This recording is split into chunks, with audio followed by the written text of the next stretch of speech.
এই যে তুমি এখানে, আচ্ছা মানুষ তো বাবা তুমি, সেই এক দুপুরের পথ ছাড়িয়ে তোমার বাড়িতে গেলাম, গিয়েই দেখি তুমি নেই।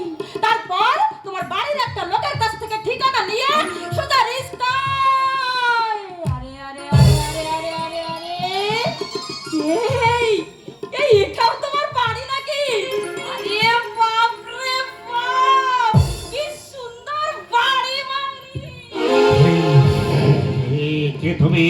সত্যি করে বলো কে তুমি? সেই চোখ সেই মুখ তোমাকে দেখে মনে হচ্ছে আর একজনের কথা আমার মনে পড়ে যাচ্ছে। সত্যি করে বলো কে কে তুমি? কি গো, বলে দাও না আমি তোমার কে হই। ও মা গো মা, সবার হাতে লাল নীল রঙের জল। আচ্ছা এগুলা শরবত বুঝি? আমাকে এক গ্লাস দাও না গো, তেষ্টায় গলাটা আমার একেবারে কাঠ হয়ে গেছে। এই চুপ করো, ওগুলো শরবত না, এগুলো মদ। সি সি সি সি সি সি সি সি সি সি সি, আরে মদ তো ছোট লোকেরা খায়, আমাদের ওখানে না বাউরি পাড়ায়। তোমাদের ওখানকার কথা থাক। থাক। মেয়েটা কে অনির্বাণ, আর তোমার কাছে এবার কেন এসেছে? না মানে ওই এই এই মানে করছো কেন? আমি তোমার কি হই সেটা সব সব করে বলে দিলাই তো। তুমি চুপ করো।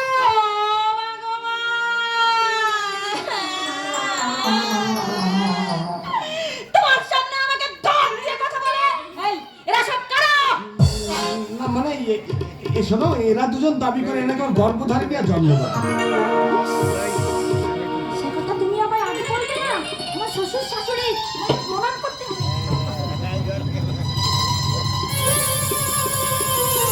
অনির্বাণ! অর্থকে আমি জানতে চাই অনির্বাণ। না মানে ও যে হঠাৎ এখানে এসে পড়বে আমি ঠিক বুঝতে পারিনি। বুঝতে পারোনি? তার মানে ওর সঙ্গে তোমার সম্পর্ক আছে। ওই যে ওই হঠাৎ হয়ে গেছে। হঠাৎ হয়ে গেছে কথাটা বলতে তোমার একটু সংকোচ এলো না মানে?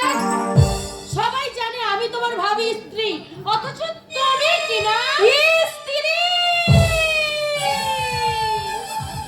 মানে মানে আমার আমার সতীন তো।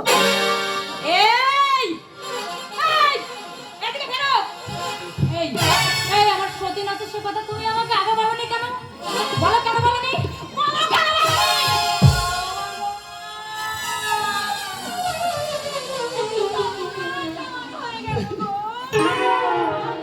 এই চুপ। আরে কথা শোনো। এই চুপ। এই চুপ। তোমাকে কলকাতার ঠিকানা দিয়ে আমি ভুল করেছি। তোর আজকের ব্যবহারে আমি তোর উপর সন্তুষ্ট হতে পারলাম না অনির্বাণ। সমাজে বীরেশ্বর ওর একটা নাম আছে, পরিচিতি আছে, আরে একটা মুঠে কেন আদর করে চেয়ারে বসালি, আর কোথাকার একটা জঙ্গলি মেয়ে তোর সঙ্গে সে সম্পর্কের দাবি নিয়ে এই বাড়িতে এসে উপস্থিত হয়েছে। সি সি সি সি। এই এই ও আমাকে জঙ্গলি বলছে কেন? জঙ্গলিকে জঙ্গলি বলেছে, বেশ করেছে।